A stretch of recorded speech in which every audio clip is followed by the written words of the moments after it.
Hi, this is Aaron Jones coming to you with another vlog coming to you from Nihama in Japan. And today I wanted to talk about hints for learning Japanese. I know lots of people like to learn Japanese and want to know how to learn Japanese.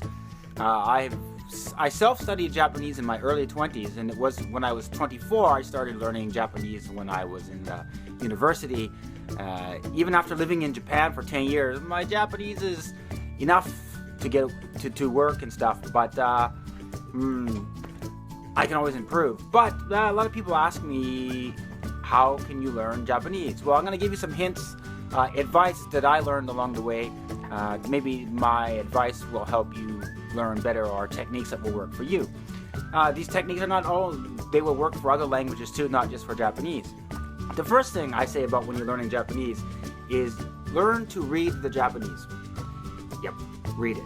Now, if you don't know, there are 3 writing systems in Japanese. There's hiragana, that's all very curvish, katakana, which is very rigid, and then there's the kanji, which are the Chinese characters.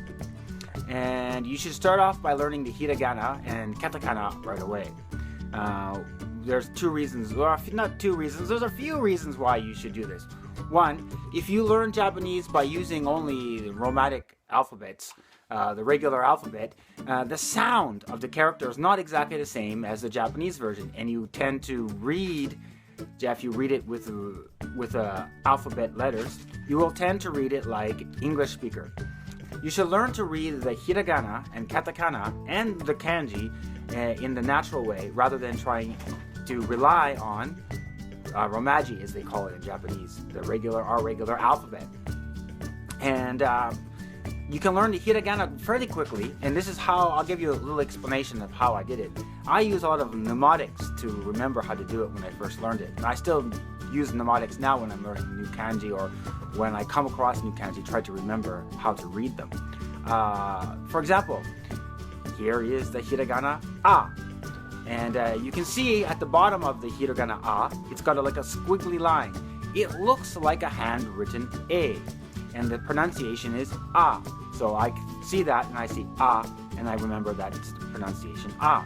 So with each character, with each hiragana or katakana, try to find something related to a sound so that you can remember it. It's very important. That way you can learn to read quickly, and then that'll help you improve Japanese. If you can read Japanese quickly, especially from the beginning, your Japanese will improve faster than if you couldn't read it. In my opinion. This is only my opinion. And also, vocabulary is very difficult to remember. How can you remember all the different vocabularies?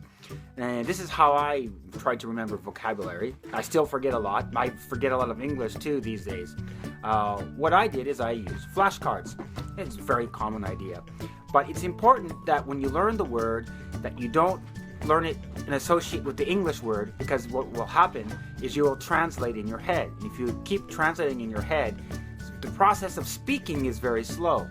So what I used to do is I would get the word, and I would take, say if I had 50 words I had to learn, for example, I would take 5, and then I would learn those 5. But I wouldn't just learn them with the English words, I would try to imagine it in my head. For example, let's check a Japanese word, ringo, which means apple.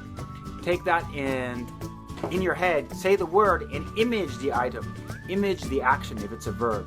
And that way that the word is not associated with the English word, but associated with the idea, the object, the concept that the word that is associated with.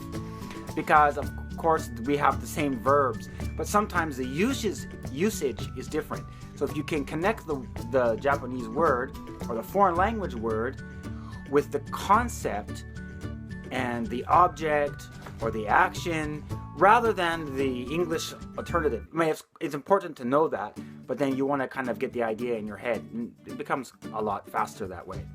And also, watching TV, Japanese TV, may be interesting for you, and a lot of people do that. And interesting TV, of course, is Japanese variety program. However, I don't think this is a good process, because a lot of Japanese variety show is with comedians, and Japanese comedians tend to talk in their local dialect. And in comedians, a lot of it is Osaka Ben. and it's very hard to understand, or you can pick up some bad habits. Like me, because I live in that part of the country, it's good after you learn Japanese to kind of get used to that, because a lot of people speak like that if you live in certain regional areas. But I suggest romantic dramas or romantic movies, because it's usually just two people speaking in normal language about normal things. Action movies are a little bit difficult. Comedies a little bit difficult. Love drama, even though if you hate them like me, the Japanese is a little bit easier to understand. Anyways, that's a few hints for you. Hopefully some of them were helpful.